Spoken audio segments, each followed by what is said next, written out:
Welcome back to the Ben Shapiro Show. You're probably noticing that my voice sounds a little lower today. It's a little slower today. You are not losing your mind. I am not Ben Shapiro. I'm Michael Knowles filling in for Ben. We have got a lot to get to. We have one of the most important voices in the country. And we're lucky enough to have her on the show today. A grisly abortion story came out this week. I guess all abortion stories are grisly. This one is particularly grisly, and I bet you haven't heard anything about it because the mainstream media are completely blacking out this story. 2,246 fetal remains were found on the property of an abortion doctor in South Bend, Indiana, who recently died. The name is Dr. Ulrich Klopfer. It just even sounds like a villain, and he certainly was a villain. No evidence that any medical procedures were conducted at his property. He just saved souvenirs of body parts. And this is a lot like that Kermit Gosnell case, the abortionist mass murderer from a number of years ago. It's like the case not just because you had a sick sociopath abortionist. It's like the Gosnell case because the media just weren't talking about it. We are joined now by Abby Johnson, founder and director of And Then There Were None. Abby worked at Planned Parenthood for 8 years. She was rising up through the ranks, and she had an experience on September 26, 2009 that changed her life forever. She witnessed an abortion. Now she has become one of the most prominent and important advocates for life in this country. Abby, thank you so much for being here. Of course. I'm always so glad to be on. Abby, this story, I thought, I've read a lot about the abortion industry. I thought that I could not be horrified any more than I already am. This story sent chills down my spine. This is obviously a sociopathic kind of abortion doctor. I think what the left-wing media would say about it, I mean, this is what they said about Gosnell, if they ever wanted to even bring up the topic, is, oh, this guy, he's just one outlier. Everyone else in the abortion industry is wonderful, nice, happy, perfectly honorable medical professionals. You worked in the abortion industry. What's the reality look like? I mean, the reality is that the majority of physicians that I worked with inside of the abortion industry, they coped with their profession in harmful ways. Many of them were alcoholics. Many of them abused prescription drugs. Many of them used illegal substances. Because it's not normal. Doing what they're doing is not normal. You're not healing anyone. You're not fixing anyone. You are not doing what you set out to do as a physician. You are taking life, which is really the antithesis of what it is to be a healer, to be a physician. And so I think that pretty much, I mean, the majority of physicians who provide abortions are, they're not mentally well, and they have poor coping skills. And when I first saw this story come across, I thought of two things. I thought, well, this makes sense to me because, as we know, those who are identified as serial killers often keep trophies of those that they kill. But I also thought, he stopped practicing abortions, and he lost his license in 2016. And the first thing I thought of was, well, they might have not found anything in his home to suggest that he was providing abortions in his home. But I just have to wonder if he was possibly providing abortions somewhere else off-site. He would not be able to get a contract with a biohazard medical waste company like Stericycle. So he might feel sort of forced to keep these because he didn't know how to dispose of them. Either way, it's disgusting, it's sick, and it's mentally deranged. It's deranged. He obviously was a sociopath. I mean, that was my first thought, too, is serial killers keep trophies. And so I guess the charitable view is he didn't know how to dispose of these bodies. And perhaps the more likely view is that he just had some serious derangement going on. I mean, he obviously had some serious derangement going on. My issue here is not even on the question of abortion itself. I mean, we know the facts about abortion. We know abortion ends a human life. We know what this fight is all about. There's no new information here. What I continue to be scandalized by are the media, because the media are the ones who tell us not even that we need to support safe, legal, and rare abortion. They're now encouraging people to shout their abortions. They're now saying that abortion is just women's health care. It's like getting your appendix taken out. They're the ones saying abortion on demand, increasingly with taxpayer funds. And yet I can't help but notice they are so afraid to ever actually talk about these abortion stories. What is the cognitive dissonance here? I mean, is this a conspiracy among the media to cover up this story, or is it genuinely that they just don't have an answer for these kind of horrific incidents? I think it's a little bit of both. I mean, we know that generally the secular media protects the abortion industry. They protect Planned Parenthood. They are supporters of the abortion industry. And so I think that they don't want to send the message that abortion could potentially be dangerous, that it's disgusting, that lives are harmed, that lives are taken. So, they just tried to sweep it under the rug. But we've got to we have to keep talking about these things. It's the same sort of thing, like you said, with Gosnell. I mean, why, if he had killed, if there were instances of him killing 5-year-olds, it would have been all over the news. But because it's, instead 30-week-old babies in the womb, the media was silent, because any threat against abortion at all is a threat to their entire livelihood and their entire structure. And so they're not willing to talk about it for fear that they'll lose everything that they've built. And that includes more than $500 million of taxpayer money. Well, that's what I want to ask you about, because we can knock the secular media and the left on this all day long, but frankly, sometimes I think Republicans aren't that much better. Republicans held the House and they held the Senate and they held the presidency, and we didn't defund Planned Parenthood. They'd been telling us for years and years they were going to do that. Just recently, we got some good news from the Trump administration on Title X funding, on family planning funding. They were going to cut that funding off from organizations that provide abortions and refer to abortions. And Planned Parenthood had the choice. Do we keep doing the abortions, or do we take the money? They obviously need to protect their central business model. They opted for abortion, and they lost, I believe, about $50 to $60 million, which is only, a tenth of what they get annually from the federal government. That's a drop in the bucket to what they get. Yeah, that's just a drop in the bucket. I mean, I appreciate it, right? I appreciate the effort. I appreciate, yes, that, they're trying to defund Planned Parenthood, but to be quite honest, and it just feels like a bunch of empty promises at this point. Every Republican candidate runs on the fact that, I'm going to defund Planned Parenthood, defund Planned Parenthood. Still hasn't happened. Look, we're voting in these people into Congress. The people are putting our congressional members there.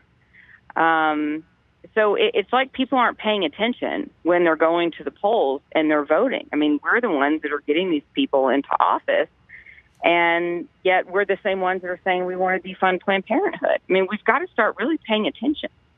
And it's so hard to pay attention when it's just your congressman or just your senator. I actually give Trump a lot of credit on this. President Trump, he's always surprising us. He, in 2000, said he was extremely pro-choice. He was an abortion advocate, basically. And so a lot of conservatives and pro-lifers were skeptical of him. And yet he's come in, and at least from what the White House can do, he's been pretty good. He reinstituted the Mexico City policy, so we're not funding abortions abroad. Obviously, you saw this Title X move. That was a pretty good change. And yet, they're never going to defund Planned Parenthood without the Congress and the Senate. Something tells me the Congress and the Senate don't want to do it. I mean, half of the Republicans we send there don't really believe in any sort of conservative value. And I think, cynically speaking, they see a big upside to continuing to fundraise off of all the gullible pro-lifers, and they sell us a bill of goods, and they make us a whole list of promises, and they have absolutely no intention of actually following through on them. Oh, 100%. Yes. I mean, The unborn are now being used and have been used as leverage in political campaigns for, decades now. Instead of them actually going to Congress and doing what they promised us they're going to do, they make a lot of promises they know they're not going to be able to keep. But it's a really good stream of revenue for them whenever they're fundraising for their political campaigns. I'm a little crestfallen because of this story this week. I told you, not a lot of even abortion stories shock me anymore. This one really did. It really got to me. And now, I think we're speaking pretty realistically about the Congress and defunding Planned Parenthood. Is there any hope for the pro-life movement? I just feel, talking to people, that the culture is moving in our direction, but it's moving slowly. How are we going to ultimately win for life in America? Yeah, look, the goal, of course, through the legislature is complete abolition of abortion. That's the goal. But I don't believe that's going to happen until we start seeing some major strides in our culture. And I do agree with you. I think that is happening. It's happening slowly. But I don't think that, I think what's been happening for a long time is that people are just sort of waiting on our legislators to do the job instead of them going out and figuring out how they can be active as a pro-lifer themselves. And, we're just waiting on this legislative cavalry to come rolling up over the hill and save us from the evil of abortion. And then we're just going to sit on our laurels and wait for it to happen instead of getting active and doing something ourselves. And I guess that's the challenge, is that there are things that you can do in your own community. Let's not make our end goal to simply have abortion be illegal. Let's make it so that abortion is unthinkable in our society. That essentially will bring upon the abolition of abortion, and it will make abortion illegal.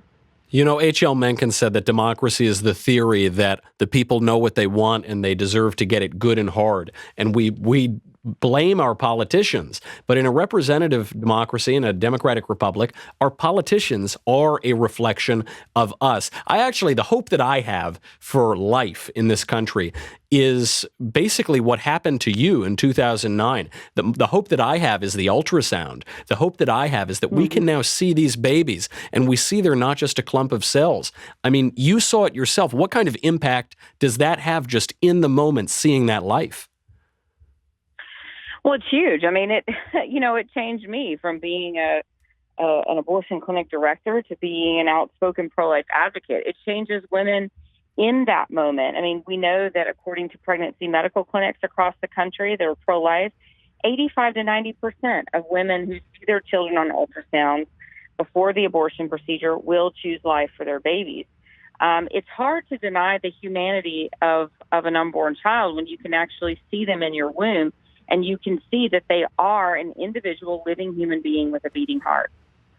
That's it. You're absolutely right. And the abortion industry and the anti-life, the pro-abortion crusaders can lie and lie and lie, but they're not going to convince you not to believe your own eyes. We can see life for our own eyes. Thank you so much, Abby, for being here. Abby Johnson, always wonderful. Follow you everywhere. Founder and director of And Then They Were None. Check them out and follow Abby all over social media. I have some breaking news from 2020. We're going to be speaking to a presidential candidate later on in this show, but I've got news from another presidential candidate right now. Joe Biden, the Democratic frontrunner, has just come out and claimed that his child tax credit would put, quote, 720 million women back into the workforce. And to put that into perspective for you, the entire population of the United States is 330 million people. So, if I'm doing my math right, that's about 165 million women in the United States. So I guess Joe Biden's tax policy is going to increase the number of women in the United States by many, many multiples. Great job, Joe.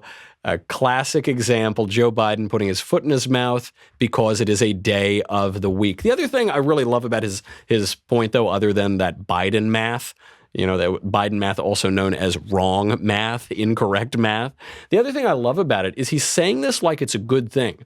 He's saying, yeah, my child tax credit, it's going to take hundreds of millions of mothers away from their children. That's right. We're going to get those lazy mothers out of the home. We're going to get them working again, working for the man, making widgets at the company. GDP is going to go through the roof. That's right. I'm turning all the mothers in this country into wage slaves. Joe Biden, 330 million women in the country. Classic Joe Biden. Unbelievable. You got to give him credit. He's still somehow the front runner, even though I'm not even convinced he's still exactly with us. Mentally, physically, I couldn't tell you. Joe Biden, classic example. We'll check back in on him to see if he corrects himself or makes the matter even worse. But I want to talk about something somehow even more ridiculous than Joe Biden's presidential campaign. I know that's difficult to believe, but this is in the realm of pop culture. A pop star named Sam Smith, who's actually, as far as pop musicians go, he's actually pretty talented. He has now declared that he is neither a man nor a woman. And this story doesn't exactly matter in the particular. I mean, I don't really care about Sam Smith and what he thinks about biology, but it does show us the logical end of the gender ideology movement. Sam Smith put out on Instagram, he said, I've decided I'm changing my pronouns to they, them. After a lifetime of being at war with my gender, I've decided to embrace myself for who I am, inside and out. I mean, he hasn't done that because on the outside he's a man and on the inside he's a man because there's no difference because he's a man. So he's not embracing himself for who he is. He's saying that he's not only something that he isn't, but something that doesn't exist, which is a single person being referred to as they, them. He's saying that he's multiple people. He might have multiple personalities, but he's not multiple people. Nevertheless, he goes on, I'm so excited and privileged to be surrounded by people that support me in this decision, but I've been very nervous about announcing this because I care too much about what people think. But F it.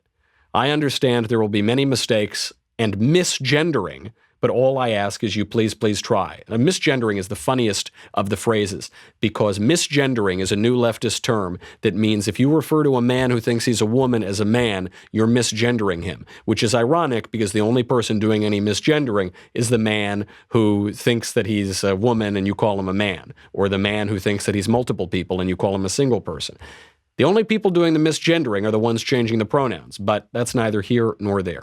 He says, I hope you can see me like I see myself now. But we can't do that because he sees himself apparently as multiple people, if he's going to refer to himself as they, and he's not multiple people. And really what he does is he sees himself as neither male nor female, but some kind of mixture or something in the middle. But he's not that either. He's just a man. It's that simple. This is also kind of funny because this is the third time that Sam Smith has made this big announcement. He already did this in March, and he already did this in last October, which tells me this is really a play for attention. I mean, it's not surprising that a pop musician, somebody in the entertainment industry, would want some more attention. He might have some confusion about his sexuality, but he's talking about it incessantly, and what it raises is a practical question. When he's nominated for awards, is he going to be nominated as a man or a woman? You know, the Grammys went woke in 2012 and they already dropped sex distinctions. What about the Oscars? What if he's in a movie? Is he going to be there as a man or a woman? What if he's in a TV show and up for an Emmy? Obviously, what's going to happen is they're going to drop the distinctions, the separate categories for men and women. If this guy, Sam Smith, went and played sports, they're pretty soon going to drop those categories too, because the end goal of the gender ideology movement is the eradication of sexual difference. They want to destroy those categories. The gender ideology movement is not about making a very small number of people feel better about themselves. It's not, because it's also, if it were, it would be failing at that. We know that the rates of anxiety and stress and suicide even, and depression of people who suffer from gender confusion are exactly the same before and after the so-called gender reassignment surgery, which they now call, ironically, the gender-affirming surgery, even though it's a surgery to change the look of your gender.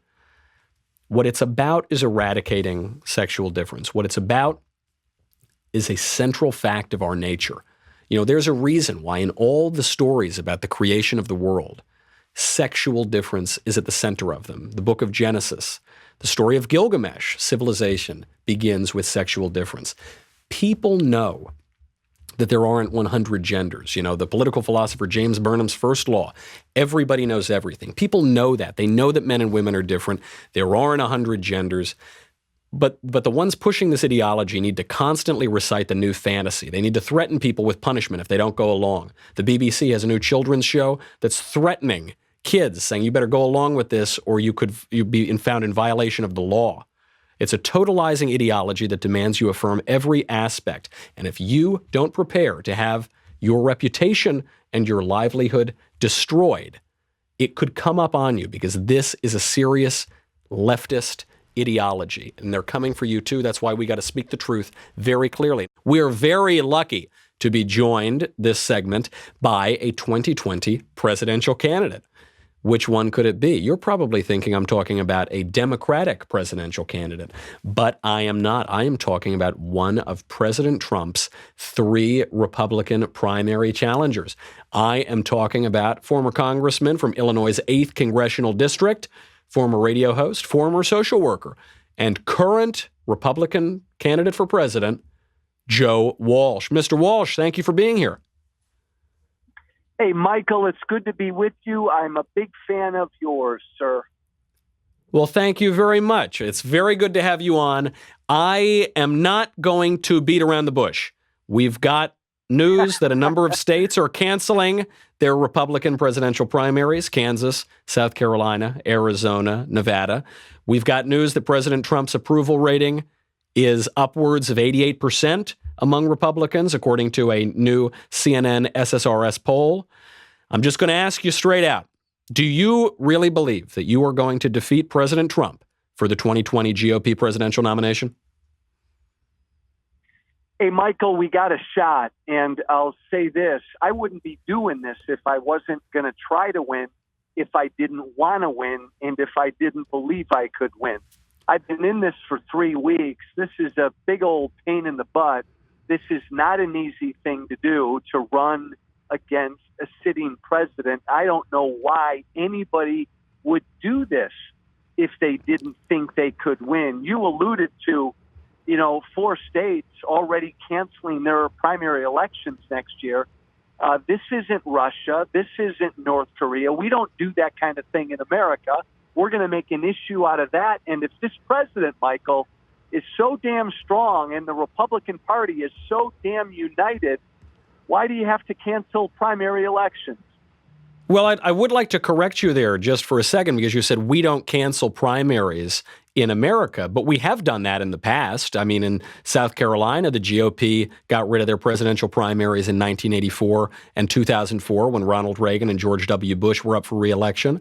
Democrats skipped their presidential primaries in 96 and 2012 in certain states when Bill Clinton and Barack Obama were running for re-election. Were we North Korea back then? I mean, is this really so un-American? It seems like we have a long history of doing this sort of thing.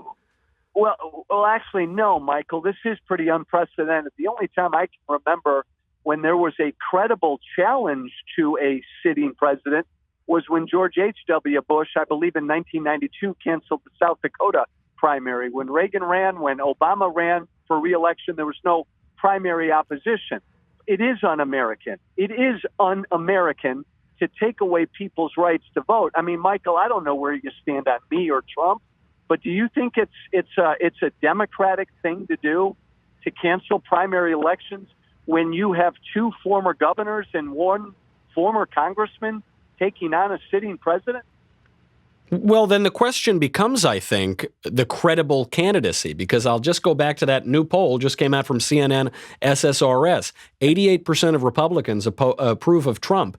Even if you beat out all of your other fellow challengers to the president, even if you got every single anti-Trump Republican vote, that still only puts you at 12%. Doesn't it seem at a certain point mathematically improbable, if not impossible, to get the nomination? So, Michael, it's a good question. Here's the bet I'm making with my campaign. Our campaign slogan is "Be brave." You follow me, I follow you. I think this president is unfit to be president. I think he's a danger to the country. You may disagree with me, but that's what I believe. I believe a lot of Republicans privately feel that way. That 88% of Republicans who you say support this president, I believe a lot of them are sick and tired of this president. I believe a lot of them don't want 4 more years of having an ill-behaved child in the White House. I could be Well, wrong, but our campaign, Michael, and then I'll shush. Our campaign is going to try to get those Republicans to say publicly what they believe privately. Well, I certainly take your invitation to disbelieve CNN. I mean, I'm more than happy to disbelieve a CNN poll, but there have been a lot of other polls too, pretty much all of which put Trump at 80% plus approval in the Republican Party. But what I want to ask you about actually isn't Trump, if it's even possible to not talk about President Trump for a second, which is I want to ask you about your other primary opponents, because you've said this campaign is just about getting Trump out of the White House. You said he's unfit to be president. But what about your other Republican primary opponents? You know, you have publicly admitted to saying, quote, racist things on Twitter. We don't need to get into them, but you've said that you've said them. Until recently, you were a vocal supporter of President Trump. You served one term in Congress, which is laudable, but it's less experience than any of your other primary opponents, including the president. So why should Republicans vote for you, not just over President Trump, but vote for you over your fellow primary challengers, Mark Sanford and Bill Weld? And let me address that, Michael, but let me quickly go to your 88%. I believe that support is soft, and I believe that support is looking for an alternative. I also believe a lot of people have left the Republican Party. We intend to bring them back. Look, here's the deal, Michael. I don't believe this president is fit. I think a lot of my former colleagues feel that way. I had been waiting all year for somebody to step up and make that case. Bill Weld is a good man. He has not made that case. Mark Sanford, who announced after I did that he's going to run for president, he's not making that case. Mark Sanford is talking about running to start a conversation about the debt. The debt's important. You don't primary Donald Trump because of the debt. You primary him because he believes he's above the rule of law. You primary him because he doesn't believe in separation of powers. It's bigger than any one issue, and I don't know of any other challenger to this president who's making that case. If there's somebody better than Joe Walsh who can come along and make that case, then bring it on. Okay, so you're saying basically Bill Weld and Mark Sanford, they're just not going to be as credible in their campaigns as you are going to be. So I guess I'd like to get into more specifics. No, you actually, say Trump is unfit for Michael, office. Quickly, I didn't, and I'm not saying that. I'm saying that I believe the only way you defeat a sitting president, the only way or reason why you primary Donald Trump is it's a referendum on him. Neither Mark Sanford or Bill Weld have made that case. That doesn't make me more credible. That's the case that I'm making. So you're saying it's all about Trump, and your campaign is how it's all about Trump. What specifically do you think makes President Trump unfit for office, and what gives you credibility on that point? I mean, just to use one example, people always go after the president for his Twitter account, but you've said some pretty wild things on Twitter too. So what is it that Trump has done that you are so much better on? And Michael, it's not his Twitter account. I could give a damn about Twitter. I mean, I tweet a lot, you tweet a lot. Who cares about that? And what makes me a credible guy to call him out? Heck, Michael, you could call him out. The reason I believe Donald Trump is unfit, I mean, any American citizen, in my opinion, is credible enough to say they don't believe this president's unfit. The reason I believe this president is unfit, because I believe, Michael, virtually every time he opens his mouth, he doesn't tell the truth. I also believe Donald Trump is incapable of thinking about or caring about anybody but himself. Now, no matter your politics, that's problematic in a president. A president who literally can't tell the truth and can't care about anybody but himself. What are the lies that you take issue with specifically? Well, before I get started, let me ask you a question. I'll ask you my Stuart Varney question, Michael. Do you believe this president's ever lied to the American people?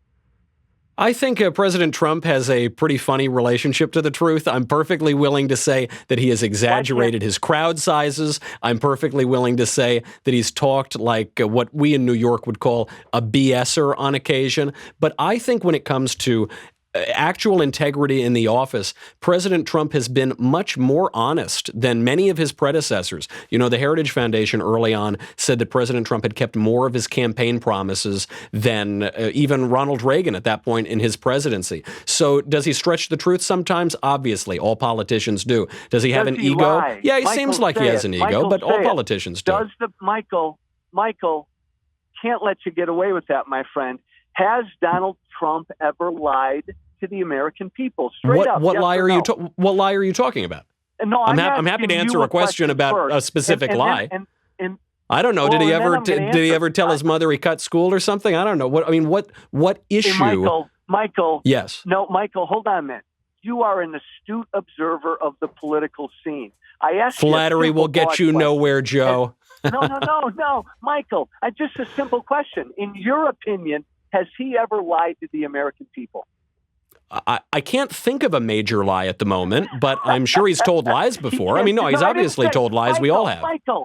Michael, I love you. I didn't say a major lie. Has Donald Trump ever lied to the American people? Yes or no? Has anybody ever gone through his entire life and not told a lie? You're Stuart Varney. Other than Jesus Christ, maybe? On me, my friend. I'm just confused about the question. I mean, have you ever told a lie? That wasn't my question. Have I? Probably. Yes. I know you're not answering the question. So I just don't understand. Michael, do I think President Trump has told to lies? Of course he has. Everybody has. Donald Trump. Okay, thank you.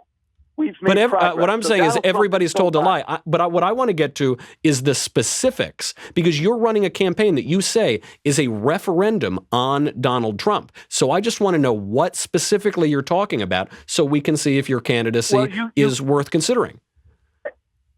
Again, we can take whatever example we want to take. Last night at a rally, but I want any example. He said that last night at a rally in New Mexico, Donald Trump said the Democrat Party is going to build a wall around the convention center in Milwaukee during the Democrat convention. The Democrat Party came out and said that's not true today. We're not building a wall. 2 days ago, Donald Trump Wait, you're telling me there's not a wall around the convention center in Milwaukee? Of course there's a wall around the convention center. Buildings have walls.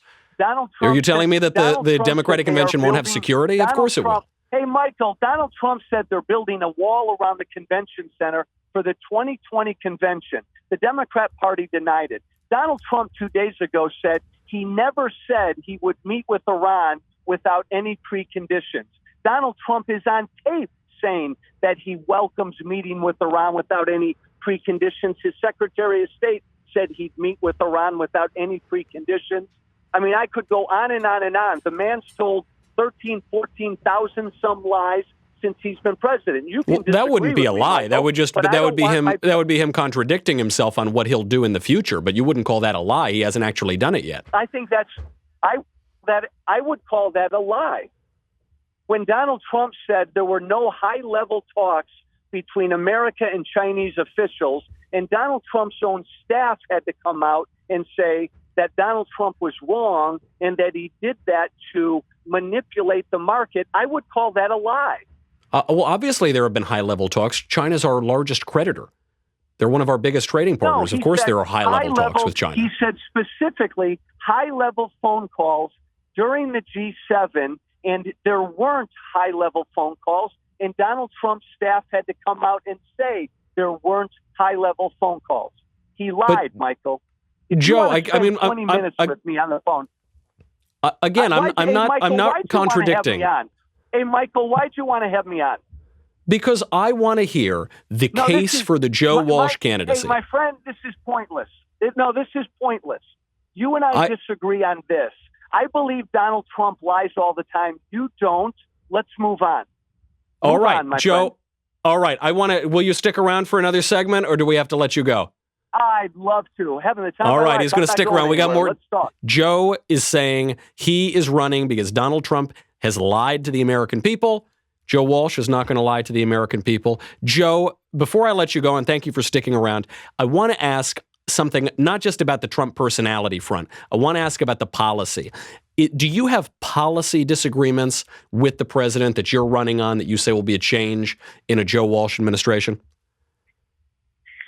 Yeah, Michael, like a lot of other people, I went to Congress in 2010 because I was animated by and pissed off about all of the debt, the bankrupting of our future generations. I don't believe that Donald Trump gives a damn about the debt. He's increasing the debt faster than Obama did. I oppose tariffs. To me, tariffs are tax increases. They're hurting the American people.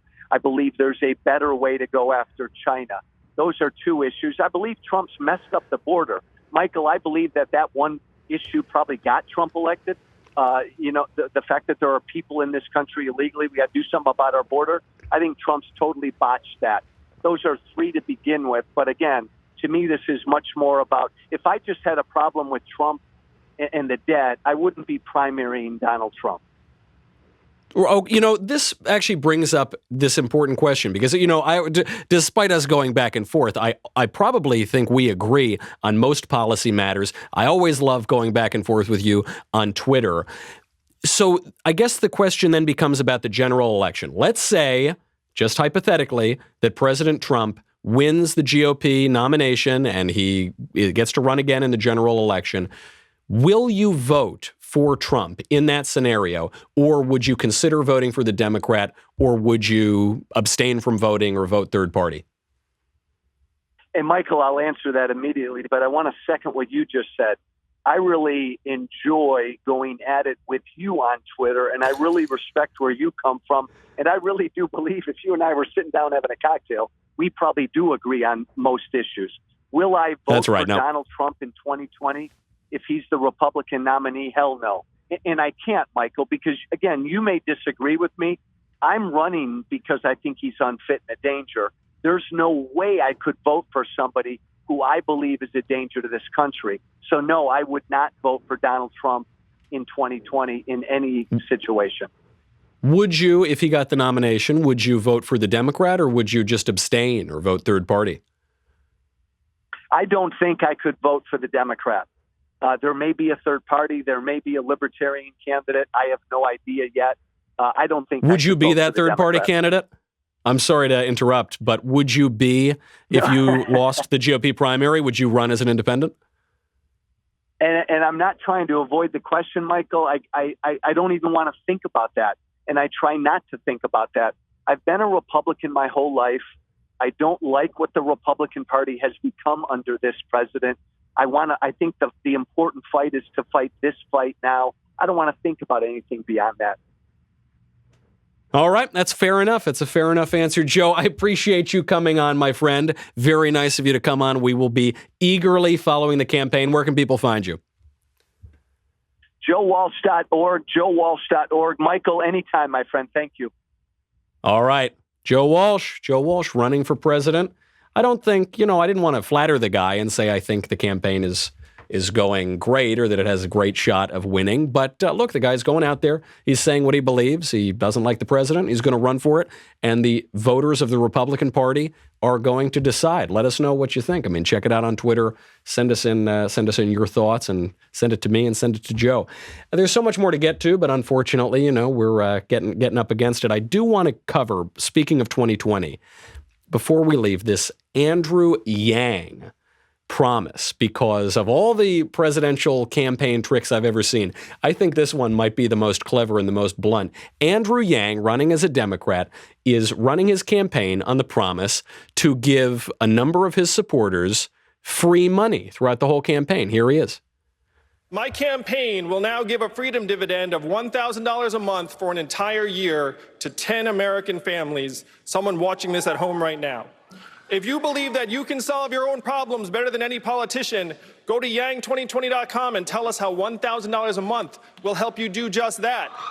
This is how we will get our country working for us again, the American people. What's really funny about this whole stunt is that right afterward, Pete Buttigieg said, "Oh, that's original.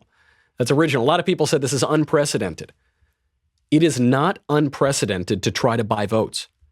It's not. Andrew Yang seems like a perfectly nice guy, but this is the oldest, most cynical trick in the political book, to buy votes. I mean, I think since the first political experience in the caves with the cavemen, Mr. Caveman running for mayor of Caveman Village, people said they're going to buy votes. It's a little corrosive. It's a little cynical. It's been there for a long time. It may not be legal. There is an FEC lawyer, Adav Noti, now saying this might not be legal. So the Yang campaign is pushing back. They seem to be going ahead. I have no intention of voting for the man, but I suppose I'll have to get on that mailing list because, hey, that's free money in politics. It's like all those New York City public school kids who are going to pretend to be environmental activists for a day to get off of school. That's politics for you. And that is probably the level of the public discourse. Bad news for our country, but hey, at least it's entertaining, and we are here to be entertained. I'm Michael Knowles, filling in for the Ben Shapiro Show. You can check out my show, the Michael Knowles Show podcast, on Apple Podcasts, on Google Play, on Stitcher. You can probably hear me yelling it out from my bedroom window somewhere. Go check it out wherever podcasts are. Thank you so much. Always glad to be with you. Ben will be back tomorrow. In the meantime, have a good afternoon, a good evening. This is the Ben Shapiro Show.